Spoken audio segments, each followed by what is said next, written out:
भी मौजूद है। विरोधी दल के नेता के तौर पर लोग काम भाषण दे रहे हैं, वो दीजिए। अरे सुनिए ना, क्या आपके पिता ने आप शब्द मुख्यमंत्री के लिए नहीं बोला? राज्यपाल का भाषण कंफ्यूज्ड है।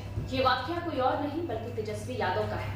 जब से वित्त मंत्री सम्राट चौधरी ने सोमवार को बिहार का बजट पेश किया है, तब से विपक्ष लगातार सरकार पर निशाना साध रहा है और साथ ही साथ कई सवाल भी उठा रहा है।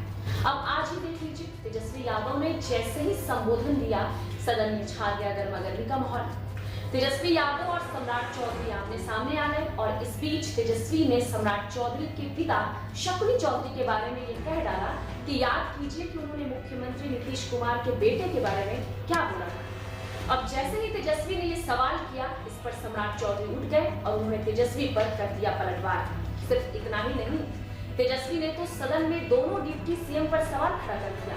उन्होंने सवाल खड़ा करते हुए ये कह दिया कि सम्राट चौधरी जी का भाजपा के साथ एक मीटिंग है और उस मीटिंग की वीडियो वायरल हो रही है। उस वीडियो में वे कह रहे हैं कि नहीं, तेजस्वी नहीं बल्कि उनके पिता लालू पर अटैक करना है। सम्राट चौधरी जी, आपको मंत्री हमारे पिता ने बनाया था। पहले तो आप आरजेडी में ही थे, फिर आप कई जगह से घूम फिर कर आए और भाजपा तक पहुंच गए। विजय सिन्हा ने कहा था कि मिशन अधूरा है। जिस दिन बिहार में भाजपा का सीएम होगा, उस दिन अटल बिहारी वाजपेयी को सच्ची श्रद्धांजलि अर्पित होगी। अभी इतना ही नहीं, राज्यपाल के अभिभाषण पर बोलते हुए तेजस्वी यादव ने कह दिया कि ये तो वही बोलते हैं जो सरकार उन्हें लिख कर देती है और बुलवाती है। जनता ये जानना चाहती है कि आज यानी कि अभी की बात की जाए तो बिहार की स्थिति क्या है और 20 सालों में नीतीश कुमार ने बिहार के लिए क्या क्या किया है।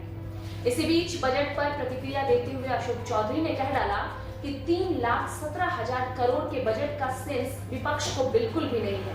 अब आप उर्दू के विद्यार्थियों को फिजिक्स के क्लास में बैठाएंगे तो वो झुनझुना ही बजाएगा ना। अब वो झुनझुना बजा रहा है तो बजाने दीजिए। इसी बीच बिहार के लॉ एंड ऑर्डर पर विपक्ष की ओर से यह मांग की गई है कि जातीय सर्वे की रिपोर्ट के जरिए जो आरक्षण को बढ़ाया गया है उसे संविधान के 9वीं अनुसूची में सम्मिलित किया जाए। तो ये थी बजट से संबंधित एक और अहम खबर जो हम पीपीएम टाइम्स बिहार के माध्यम से आप तक कर रहे थे साझा। बजट और देश दुनिया की खबरों के लिए आप देखते रहिए पीपीएम टाइम्स बिहार।